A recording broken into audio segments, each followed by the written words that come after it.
I gave my stepmom the perfect Mother's Day gift, then watched her face as she realised what it really meant. When my dad married Cassandra, I was 11. Mum had been gone for 13 months, melanoma that spread faster than anyone expected. One day she was complaining about a headache, and 82 days later I was standing at her grave in a black dress that still had its tags. Dad waited exactly 1 year before bringing Cassandra home. She worked at his investment firm, client relations, perfect teeth, blonde hair that never moved. The kind of woman who wore heels to other people's barbecues.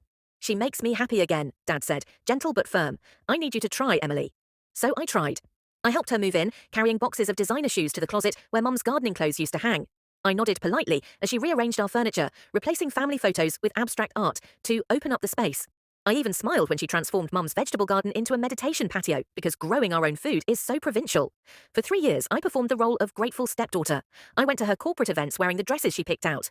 I tolerated her friends who cooed about how mature I was for 14. I hid my grief behind perfect grades and practiced smiles. Dad didn't notice when I stopped laughing. He was too busy with Cassandra's social calendar, the clients she brought in, the couple's retreats and wine club memberships. Meanwhile, I slept with Mum's sweater under my pillow until it stopped smelling like her. Cassandra tried, her version of trying. She bought me expensive birthday gifts, always things she would choose for herself. She hosted elaborate dinner parties and introduced me as our daughter to people who never remembered my name. She even opened a college fund for me and made sure everyone knew about her generosity. But when I got my first period, it was Google that told me what to do. And when nightmares of Mum's death woke me, it was the family dog who came running.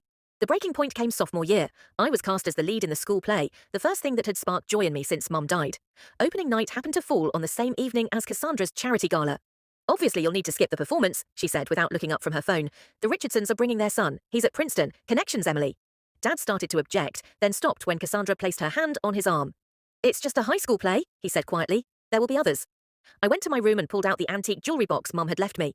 Inside was her wedding ring, a lock of my baby hair, and a journal I had never been brave enough to open. That night, through tears, I read it. Most of it was what you'd expect. Her hopes for me, memories she cherished, advice she knew she wouldn't get to give. But the last entry, dated 2 weeks before she died, was different. If you're reading this, Emily, I need you to know about the safe deposit box. The key is taped inside this cover. What you find there will change everything. I'm so sorry. The key was small and silver, the bank's name etched into it. The next day, I skipped school and went to First National. The manager recognized me. Mum's family had banked there for generations. Your mother said you'd come eventually, he said, leading me into the vault.